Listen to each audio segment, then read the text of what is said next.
Joining us now to break down the hearing on Capitol Hill and how the findings today could play into the upcoming election is GOP commentator Paris Dennard. So Paris, the Sally Yates hearing, I feel like that's something where a lot of people have been waiting for someone to come onto Capitol Hill and answer questions about the origins of the Russia probe. They put a lot of that scrutiny on Senate Judiciary Chairman Lindsey Graham, and today it seems like they finally got an answer. So what did you think of Sally Yates' appearance?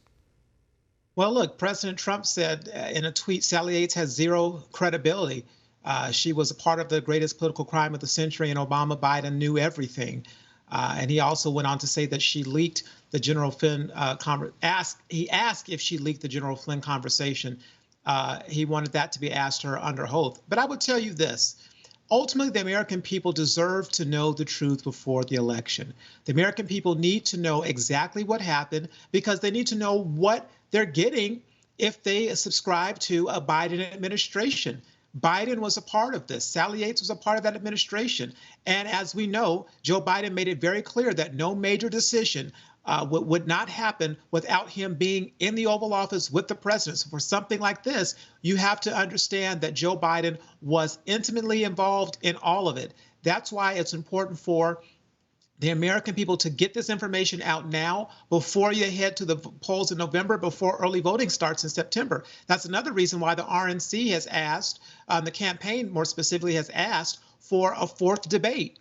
And if they don't want to do the fourth debate, that the Biden wants to continue hiding about that, then move up the last debate to September so that people can actually hear from the candidates, because there's too many unanswered questions and too much confusion about the things that this Obama-Biden administration were doing that were, in many people's minds, corrupt and illegal.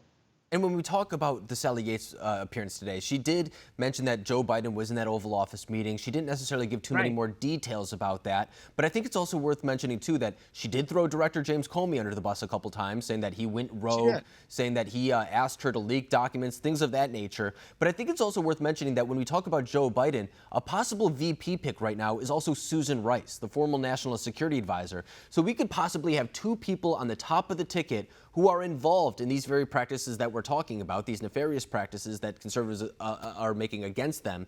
So when we talk about that, does that put an even greater emphasis, for example, John Durham to get his report out before a possible Biden administration, if that were to be the case, acknowledging the fact that he could bury that investigation?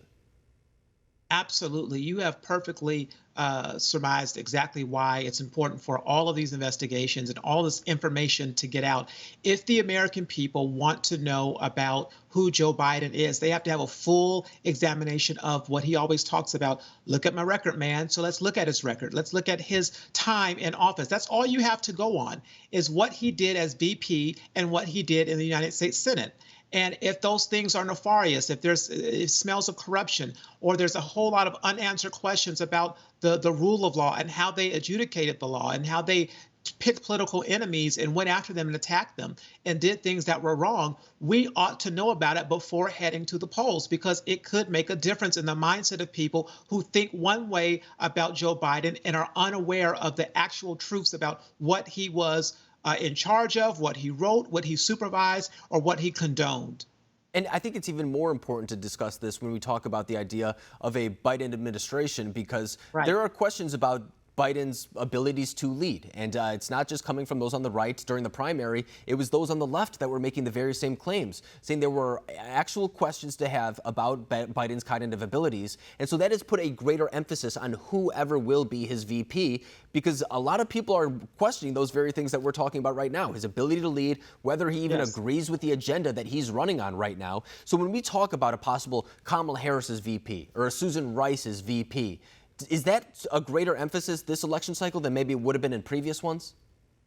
Well, I think that the attention that a lot of people are putting on the VP pick for Joe Biden shows the weakness of the ticket. It shows the fact that they are more excited about having somebody else actually run the country, because everybody knows that Joe Biden did not write his policies or his plans. He plagiarized a lot of it, and also when he wasn't plagiarizing it, he went and had people like AOC and Bernie Sanders and Elizabeth Warren actually write his old policies. That the Green New Deal is not his idea. This is what AOC wants. And so Joe Biden is just taking his leadership ability that remains from his basement and exporting it out to other people. And so there's no question that when he picks a VP candidate, that VP candidate has an expectation that they will be running the country.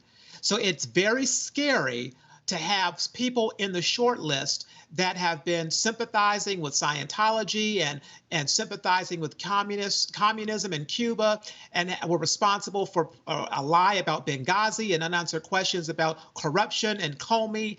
And we have to have a full examination of not only Joe Biden, but these running mates. And it's troubling to see the short list and the things that these people were involved in, not from 10 or 20 years ago, but in recent times. And so that's why we have to have full transparency and examination of his record and examination of his VP's pick, because we know ultimately Joe Biden is not going to be able to lead. And he said it himself. He wants to be a vehicle for the more progressive wing of the party. And there's even speculation that he may not run again in 2024. I think that a big part of this is getting President Trump out of office in 2020 and then figuring everything out after that. I think that's really what the Democratic game plan is right now, because Joe Biden, I think it's worth mentioning, didn't even want to run in 2016, and then he was pressured into running this time around too. So I don't think that being president is necessarily his passion by any means, but he feels an obligation to try to get the president out, and it's just a matter of whether or not that resonates with the American electorate. But Paris Dennard, I appreciate you coming on, breaking down today's hearing as well as the election. Thank you. Thanks for having me.